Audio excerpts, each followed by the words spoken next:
Саламатсыңарбы? Менин атым Керемет. Бүгүн мен силер менен кечирбестик жөнүндө бөлүшөм. Кечирбестик кантип пайда болот?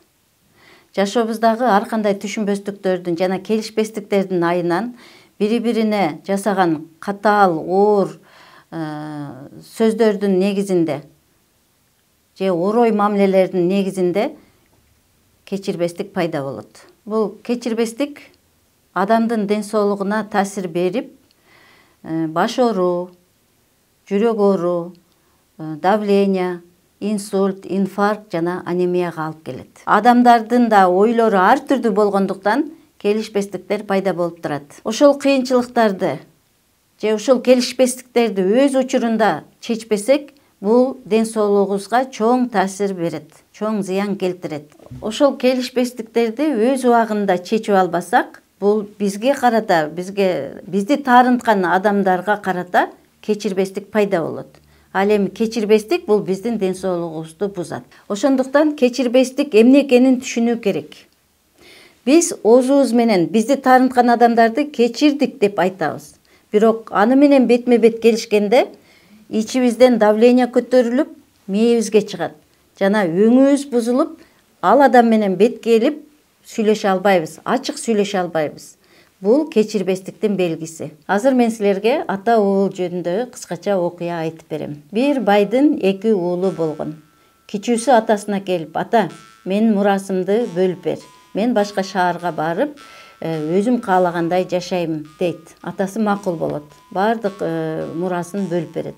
Ал байлыгын алып, башка шаарга барып, өз байлыгын чачып, достору менен бузуку жашоо менен жашайт. Ошентип ал ачка болду. Барар жери жок, талада калды. Анан ал бир байга жалданып, чочко багар болуп барды. Бирок ал ачкалыгынан ошо чочко жеген тамакты дагы буга эч ким берген жок. Ошондо ал ойлонуп: "Атамдын үйүндө көп жалчылары бар. Алар мага караганда жакшы тамактанат, жакшы жашайт.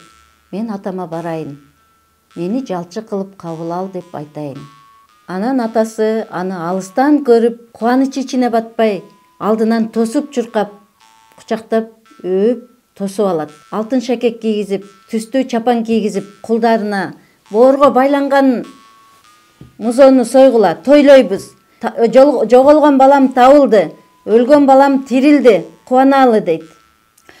Анан үйдө той болуп жатканда улуу баласы кой кайтарып тоодон келет. Анан бир кулунан сурайт: "Эй, үйдө эмне болуп жатат?" Ал кулу келип: "Иниңиз кайра келди.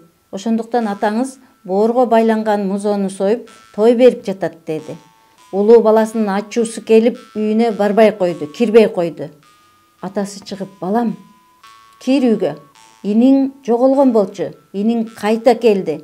Ал өлгөн болчу, кайра тирилди. Кубаналык" дейт. Улуу баласы ачууланып, ал башка шаарга барып, байлыгыңды чачып, бузулган жашоо менен байлыгыңды чачып келсе, сен ага боорго байланган музоону союп, той берип жатасың. А мен сенин сөзүңөн чыккан жокмун. Бардык жумушуңду аткардым.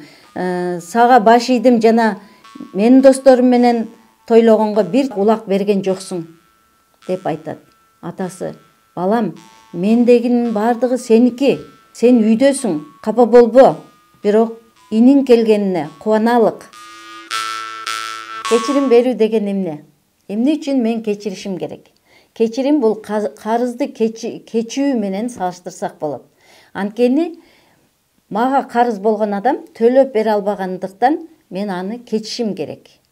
Мага зыян алып келген адам ал зыяндын ордун калына келтире албагандыктан же убакытты кайра ордуна алып келип калына келтире албагандыктан жана мен өзүм үчүн, менин ден соолугум бузулбаш үчүн жана менде жашоомдо да ийгиликтер, жакшылыктар келиш үчүн мен өзүм үчүн ал адамды кечиришим керек.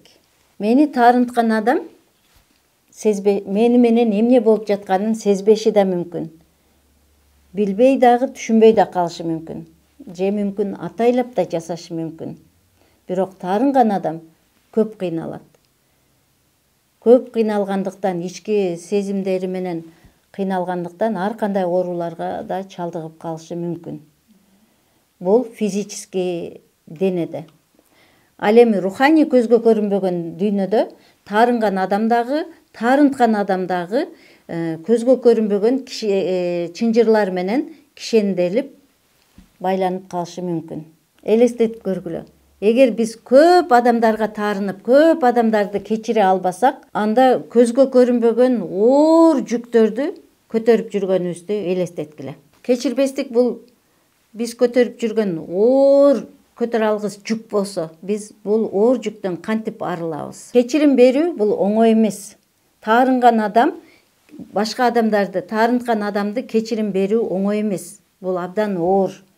Ошондуктан жаратуучуга кайрылып, жараткан Кудайга кайрылып, Кудай бул адамдын атын айтып, ал адам мага ушундай зыян алып келди. Менин жүрөгүм жараланып, сезимдерим талкаланып жатат. Мен кыйналып жатам, кечире албай жатам, кечирим бергим келбей жатат.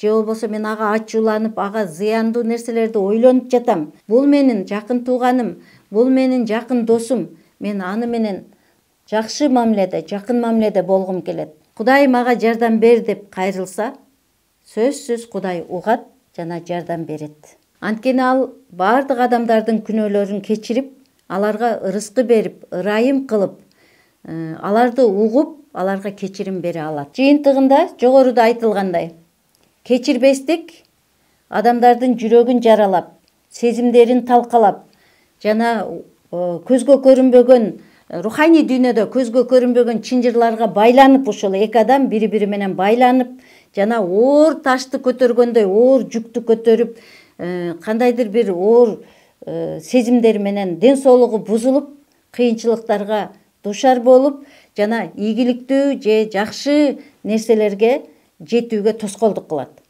Ал эми кечирим берүү биринчиден жүрөгүбүзгө тынчтык алып келет, кубаныч алып келет, эркиндик алып келет. Жана биздин ден соолугубуз чың болот. Биздин жашообузга ийгиликтүү, жемиштүү жана жакшылыктарды көрүп, кубанычта баталуу, бактылуу жашашыбыз үчүн абдан пайдалуу. Келиңиздер, биз таарынычка караганда кечиримге көбүрөөк мүмкүнчүлүк берип, бири-бирибизди кечирип, эркиндикте жашайлы.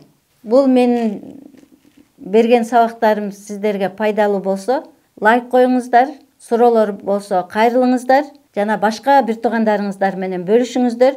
Кийинки экранда жолукканча саламатта болуңуздар.